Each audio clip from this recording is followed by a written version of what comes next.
guys, it's Chris, and I'm back with my March wrap up.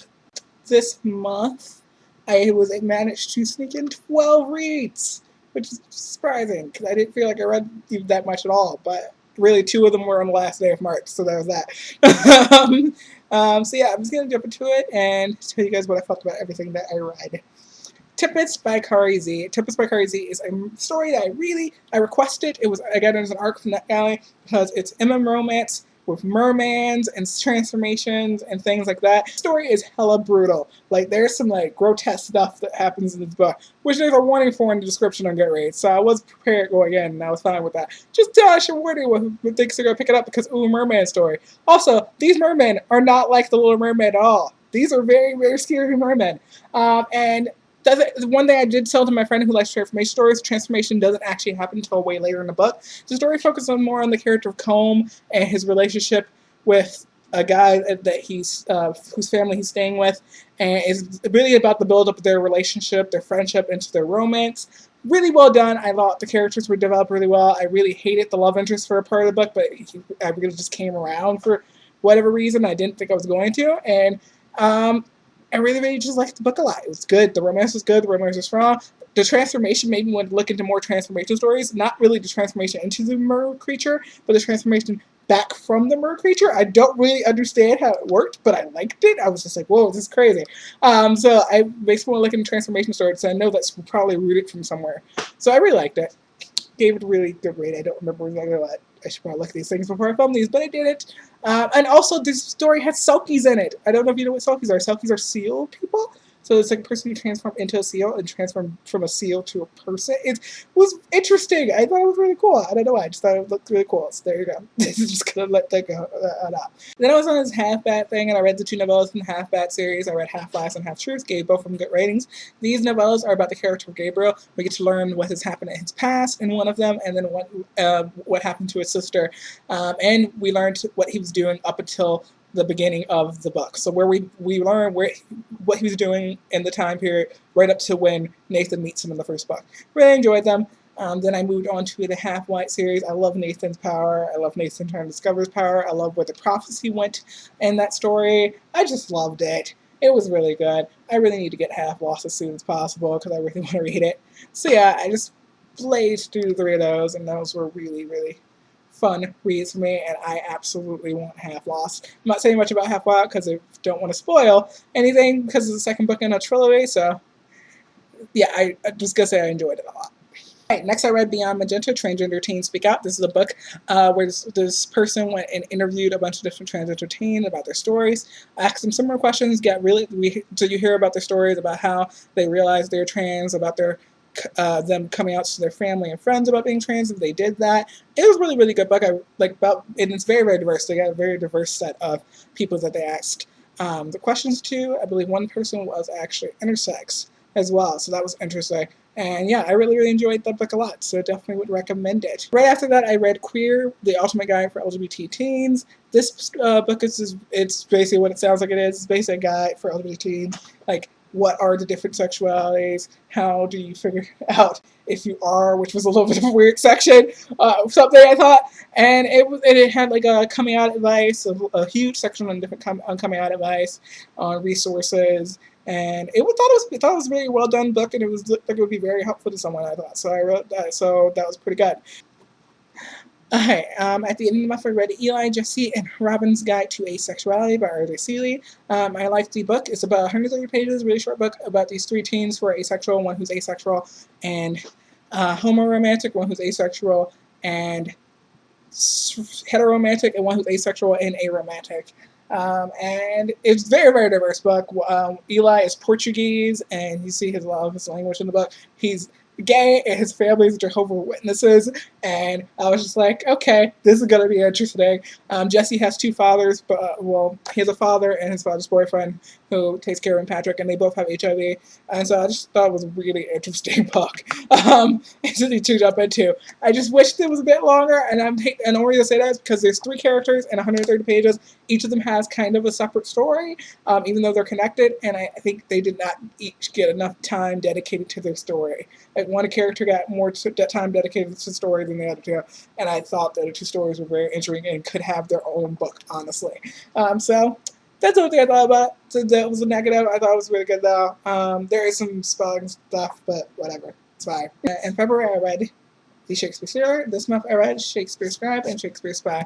I'm not gonna say much about the books. So I'm gonna try not to spoil the first book when I talk about these two. Essentially, it's set during. It's a historical fiction middle grade book. In the first book, which is set to steal Hamlet from Shakespeare. In the second and third books, you get to see more of where Widget's journey goes after that. And this book ends, it's very brutal for a middle grade book. Like, there's a lot of deaths. I mean, it's during the time of the plague, so I kind of expected someone to get hit by the plague, and that does happen in the series. And there's a lot of duels, there's a lot of actions, there's a lot of disguises, there's some secret heritages that get uncovered. There's a lot for this little series, and it kind of ends a little bit brutally, I think. I guess there's some hope at the end, but it ends a little brutally, and I was just kind of like, whoa. So I kind of like the second book more than the third book, just because of where it ended off, but I still enjoyed all of the books a lot, so I'll give them that. So I'll give you The Sun by Janie Nelson. I only gave it 3 stars, you guys. This book is split in between parts of 2 twins, Noah and Jude, and also 2 time periods. Noah's set in the past, Jude's in the present. And I just didn't care about Jude. I didn't care about what was happening with her story. I didn't care about where she was going in her story. I just wanted to know why Noah changed as much as he did over the time span. And I think that's probably a large portion of why I brought down. Also, well, the ending was a bit rushed and not believable. Not that it has to be believable. It was a good ending.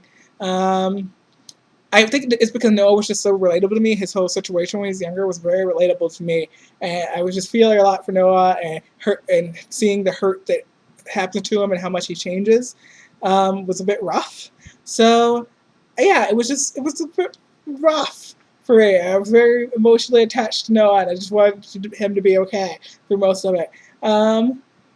Also, okay, so I wrote this in my thing on Goodreads. I'm very I need full-up conversations where everything gets talked out before anyone apologizes in a book or a movie. I just need to, I want to see, I want there to be a reason for it, not just okay, you're forgiven. I don't like that, but I don't know why. It's just a me thing. I don't like. So yeah, I only gave it 3 stars. Forged Blue. I don't really know how to pronounce that. I gave it 1 star. The main character, Benjamin, is unnecessarily rebellious, obnoxious, sexist, and just kind of a jerk for no reason. His parents are fucking awesome. His parents are great, and he thinks, oh, literally all they want him to do is go to school and get good grades. That's all they want from him. In fact, they don't even care about the good grades. They just want him to not do things that would get himself in trouble, to be honest. And he goes, and because they don't react when he does things, he goes and crashes a car and gets sent off to Norway. And I thought this book was going to be interesting because Benjamin's Cuban heritage, he's mixed. And I thought it'd be interesting, but no, the main character's just kind of an asshole. And I didn't care about his relationship with the character Evan, who is his love interest. I just didn't care at all. And especially when I got to the end, and there's kind of this conversation he has with his father where he just has no reason to be as much of an asshole as he is. And I just didn't get it, and it frustrated me a lot. So that's how I felt about that. Yeah. Happy thoughts. Happy thoughts, Chris. Okay. Speaking of happy thoughts, I read another Emma romance that I got as an arc. Fortunately, it was an arc for NetGalley. This book, Beta Test, by Annabeth Albert, was also an arc for NetGalley, and I absolutely love it. It's about this guys, Tristan and Ravi. I could be getting one of their names wrong. I know it's Ravi, though. Tristan and Ravi. And they work in the video game industry, which is so cool. I didn't know that. I know there was another book, because this is the second Gamers book. The first one I haven't read yet, and they're both set in the video game world, and these queer characters working in the video game industry and finding love, and I just loved it so much. There's a road trip for a little portion of the book. You know how I feel about road trips, probably. I love them so much. I love road trip books, and So Robbie and Tristan are very different characters. Tristan's very list-based person, sort of like myself. Everything, he has lists for everything, and everything needs to be in perfect order. Robbie's very free-spirited and very out and very flashy. And Tristan's mother is a conservative Republican political person, so he hasn't ever been able to do that. He's had some problems in past relationships because of his mother's job and things like that. And it's just, this book was just good, you guys. It took like, it's like this long book. Like, you got the little road trip section, you got them going to this conference to set up this project together. You got they're slowly building into some type of camaraderie, but there's always that sexual tension there, even from the beginning, that they're somewhat attracted to each other, but they know they can't act on it because not only do they work with each other, they hated each other a few days ago. You know what I mean? Like, they absolutely hated each other. And I just usually don't go for things like that, but I absolutely loved it. I thought the first time there was a moment where I was like, oh, they will they or won't they moment.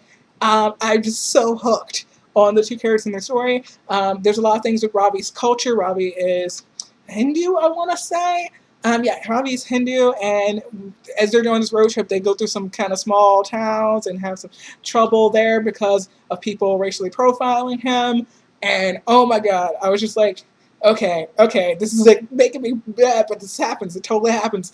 And then we also get to see things about Robbie's culture, with his grandmother, his mother, and his problems that he had ever coming out. They both had problems with coming out in their families. But yeah, it was just so good. Them learning about each other, them helping each other, become better people, become to a better place in our life. And the epilogue didn't piss me off. I don't usually like epilogues. I pause before the epilogue to take notes on everything I felt before then, but the epilogue was good. It didn't wrap everything up too much. It wrapped up what it needed to wrap up and didn't go crazy, because not everything's going to be solved in 5 months. It's not. And I really liked it a lot. Also, I think I know who the next book is going to be about, because the next book is going to be called Connection Error.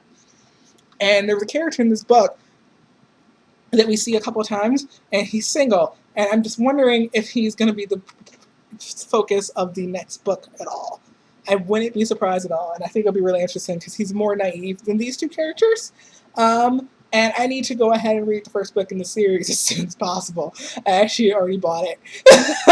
So it's probably going to happen next month in April for the Read Your Readathon, because I got it in an ebook. So, yeah, I loved it.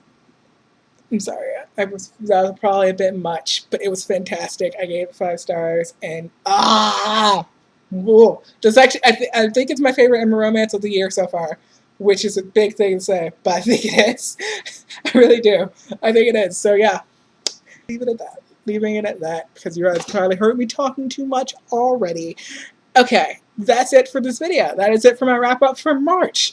Get excited for reading in April. I'm going to be doing the Read Your e-reader readathon. I'll put some links to some things about it down in the description box below if I remember. Basically, I have over 107 books in my Kindle that I haven't read, and I'm going to be focusing on reading those next month.